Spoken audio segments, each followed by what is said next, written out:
The British government plans to crack down on what it considers low-quality university degrees. Prime Minister Rishi Sunak says he wants to regulate courses that leave graduates with inadequate pay and high debts. Mr. Sunak believes that too many young people are being sold a false dream, doing courses that do not lead to decent jobs. He says the move will boost the job market and ensure economic growth. The government will examine university data on graduate employment and dropout rates to decide which courses should have lower enrolment numbers. The Education Minister says imposing such restrictions would push institutions to improve the quality of their courses. Well, Ollie Ballarat joins us live from London to bring us some more on this story. Ollie, first of all, how does the government plan to go about cracking down on these so-called low-quality courses, and how might that then impact foreign students looking to study in the UK?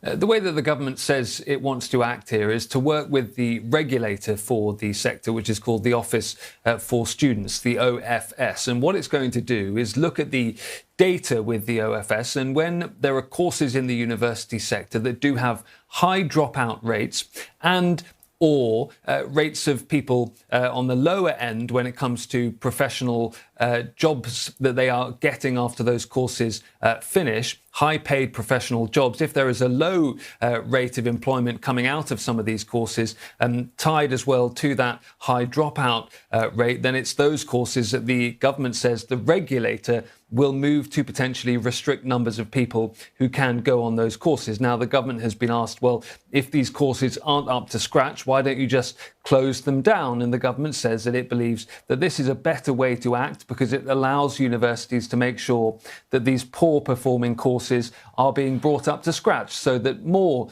numbers of students can be allowed to go ahead and apply to be on those courses. There are lots of questions, though, about exactly how this is all going to work, if all this is going to work, and exactly how much authority the regulator has to act and how quickly it's going to be able to do so. One other key point that has been set out by Downing Street today is that Downing Street is saying that there could be cases when actually the numbers of students allowed on courses could be restricted to zero. So in that sense, you do have the prospect of courses essentially being shut down through that mechanism. In terms of the impact that this is going to have on students, the opposition Labour Party say that they're worried that this might restrict opportunities for students from, for example, lower means households, from people who are less well off, from poorer families. They worry that the